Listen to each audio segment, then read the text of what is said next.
Hello, good morning. All right, Kisa. Hello. I should work at All right. Sandhill. With that really glorious start, we will we'll get underway this morning.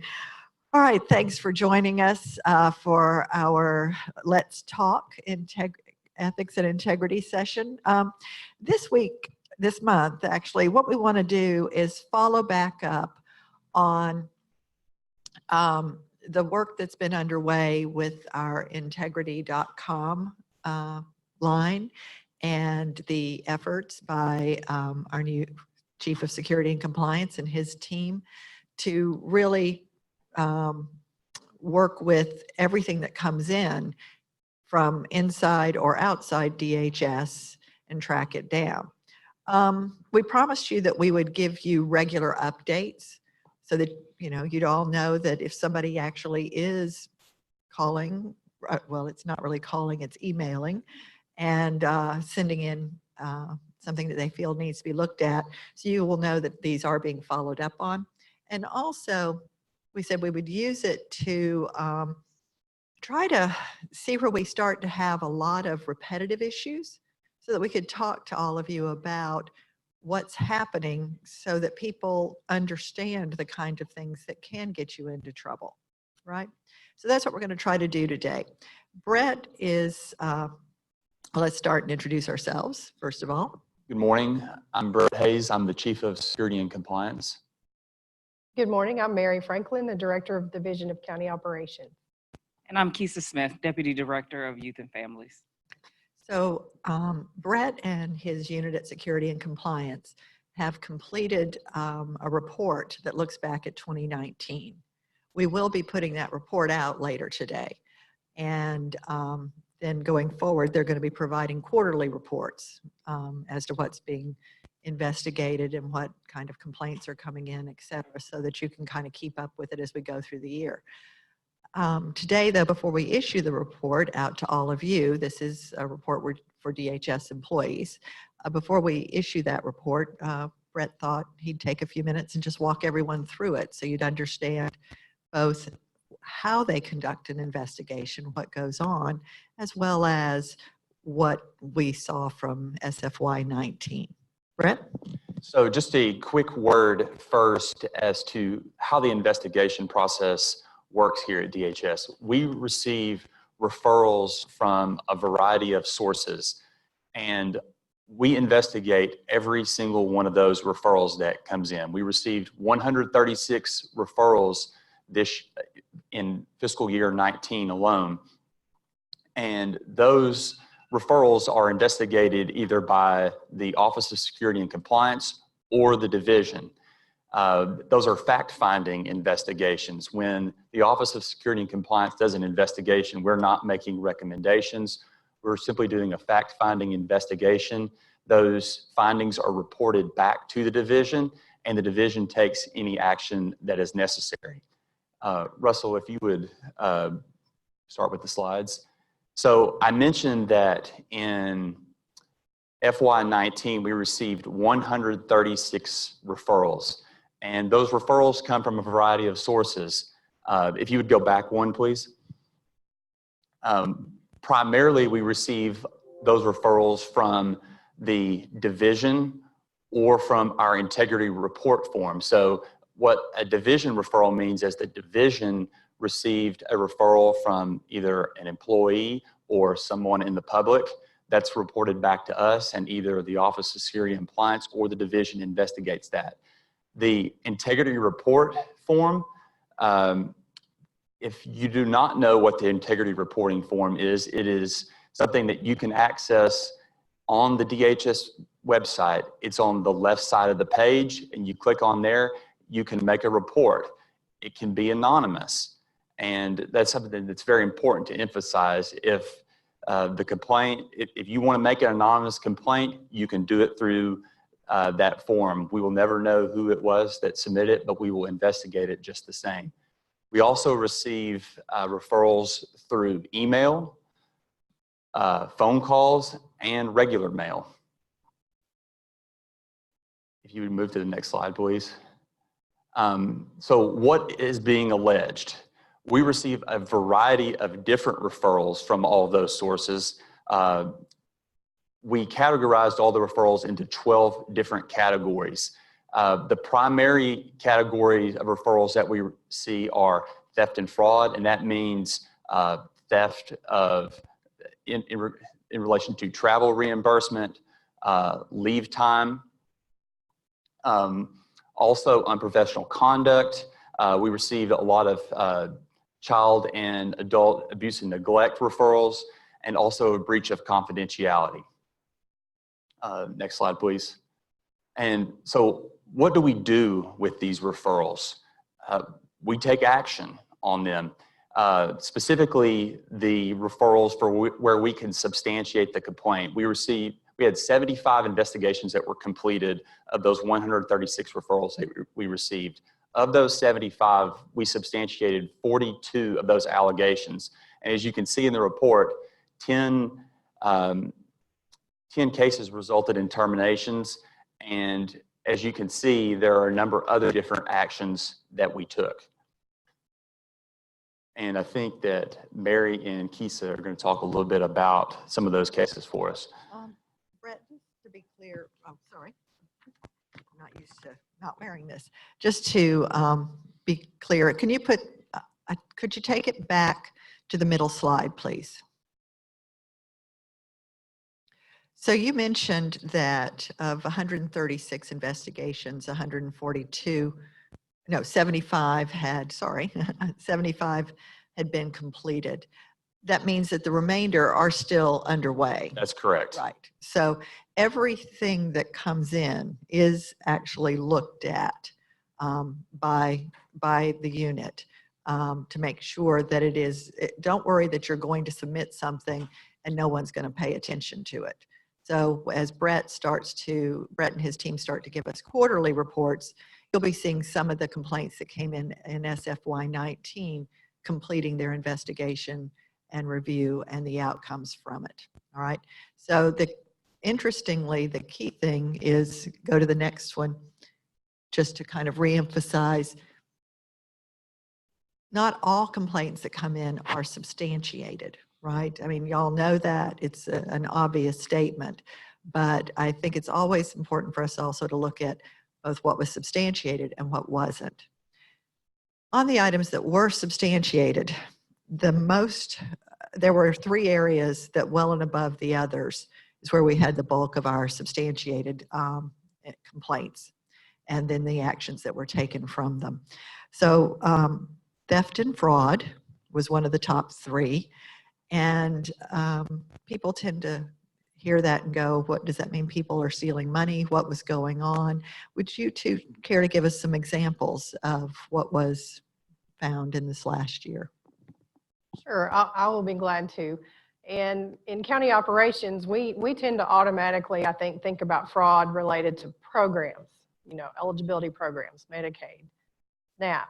But in this case, we're not talking about that kind of fraud. We're talking about fraud related to sick leave, calling in sick and going to a job interview, or calling in that you're sick or a family member is sick, and then some other coworker who's on leave or sees you out at the movie theater, during the day when you had said you were sick and needed to be home. So we have actually run into several instances of that.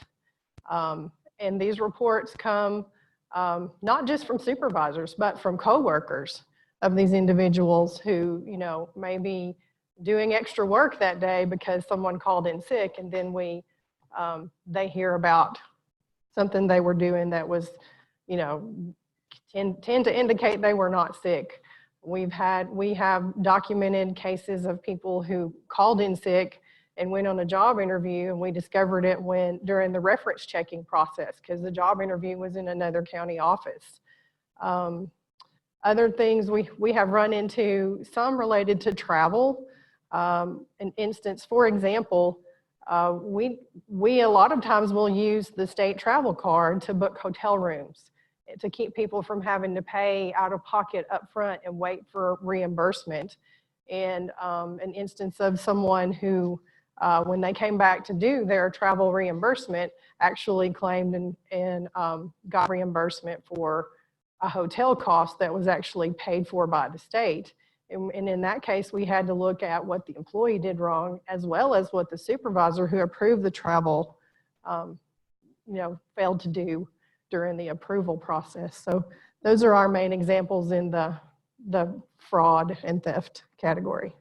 And on my side of the house, we've seen it, some examples, but also I handle and review all of the grievances that come through the agency. And so I will double down on what Mary said pertaining to time.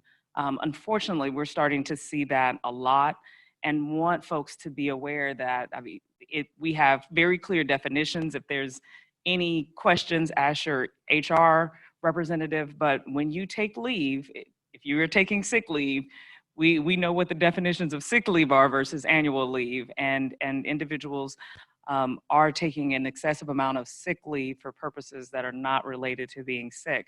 But as Mary said, we've seen that, but we've also seen, as it relates to theft, what we call kind of travel theft, which is individuals claiming miles that on their TR1s that they have not in fact traveled. So individuals saying that they are going to places that they did not in fact go to, or individuals saying that it took them longer and more miles to get to places than it in fact did. And we are getting those things called in. Individuals are are seeing that folks are claiming an excessive amount of miles, and DHS is taking additional steps on the back end to cleaning up our processes so that can't happen. But we also trust all of our employees to go to where they said they've gone and to claim the exact miles that they said that they have actually driven. And I will add one more example, which is a few instances that we've seen, which is when you have your gas card. We have had some instances where individuals take that gas card and a bunch of people get free gas on DHS. So, they gas up their cars and other people's cars. Those are very specific examples of fraud, and those are things that will get you terminated from our agency. It's not only a bad practice, but let's remember that when you are taking money from DHS in those kind of examples, you're actually taking money from the taxpayers, which is also all of us, right? I mean, that's where our money comes from. Our money is not money from other sources. We are 100% taxpayer funded entity here. So it's actually taking money from our other Arkansans. And you kind of have to remember that when you think about it, that it's not just some remote corporate entity, it's us. All right, unprofessional conduct was the second highest area. Would y'all like to talk about some of the types of things? So I will say, I am not sure, I don't know the percentages of how many of these calls have gotten directly to our hotline, to our emails, but we get an excessive number of calls about unprofessional conduct that have led to suspensions and terminations. The most prominent one that I can think of is that we have had individuals that go past not having a good day with our customers and our clients. We've had instances where individuals have cursed at our clients, have become physically aggressive with our clients. Those are obviously instances that are problematic. If there are instances where someone is giving you a hard time, someone is being combative with you, the response is not to give that right back to them. The response is to go to your supervisor or go to someone else and try to diffuse the situation because those things can quickly get out of hand. Another example I can give is social media, and from supervisors as well as frontline employees posting inappropriate things on social media that, just not a good idea. We have seen some of that. And I will also say that, as Keisha mentioned, all of these integrity complaints are not coming from within. We are getting these from the public through our webpage, and it has to do with our professionalism and how we have treated individuals who have visited, us for assistance. And then the third highest area was breach of confidentiality. And we've held several sessions on confidentiality and the importance of that in the way that we operate here. But would y'all like to give some examples of what we saw last year? Sure, and this is one I think that, sometimes we don't think about that we're still in an office, in a county office. We tend to be families. We see each other every day, and we're there, and we're human services, and we want to be flexible. But we've had instances where people did not use the appropriate visitor process in the county office and maybe had a family member in their office with them while they were conducting a client interview over the phone or something like that. And it's not that you can't have a visitor, but when we're doing confidential client business, we can't have people that are not parties to that case hearing or seeing any information that's related to that client. And just yesterday, I was having a conversation with our privacy officer, and I think that there are sometimes we just do not think about the requirement to keep all of our information confidential, but it is extremely important. Sometimes in our county offices or out in the field, we have limited space where, and we know that, where we can bring clients back to. If you take a client into an office space that has files that are not secure, you can't leave that person alone in that room to complete their documents with files of other clients. But I will also say one of the things that we see a lot with breach of confidentiality is you have heard many examples of individuals looking into other people's cases, sharing that information. I think we are all aware that that's a prohibited practice. But what we are also seeing is DHS has access to tools like LexisNexis that you are supposed to use specifically for the purpose of verifying information. But what we see is, you get access to that information, and individuals have a tendency to start looking people up. A lot of time, exes, ex-boyfriends, ex-wives, neighbors. You start looking up that information and getting access to information that you are not entitled to, and that is equally prohibited. In general, I think we say this a lot, but in general, remember you're protecting client confidentiality, patient in some cases, and client confidentiality here at the office. But in general, just remember, you can't talk about what goes on at work when you're at home and out and about. You just can't. Even if it's not a client, if it's a provider, if you're in licensing and it's something you're looking into, you just can't be talking about that, right? So work stays at work. That's what generally the rule is, and it's an easy one to remember in that way. Hopefully this is helpful. We do want people to both know some of the issues that are being seen and to be educated about what is and is not good ethical practice. And we will continue to give you these reports and updates. And also do want you to continue, if you see things you feel like probably ought to be looked at, don't hesitate to provide that information. Brett, if you'll just remind everyone how what the avenues are for them to let you know about something. So we have the integrity reporting form, which is on the DHS website that I mentioned. You also can contact the Office of Security and Compliance by phone. You can send me an email. You also can contact your division. And we would prefer that you use that integrity reporting form, but you do have all those avenues available to you. And it can be anonymous. Yes. Or you can provide your information. All right. So with that, I think we've gone a couple of minutes over. Apologies to Amy and everyone, but thank you for joining us today. And I hope everyone has a great holiday weekend.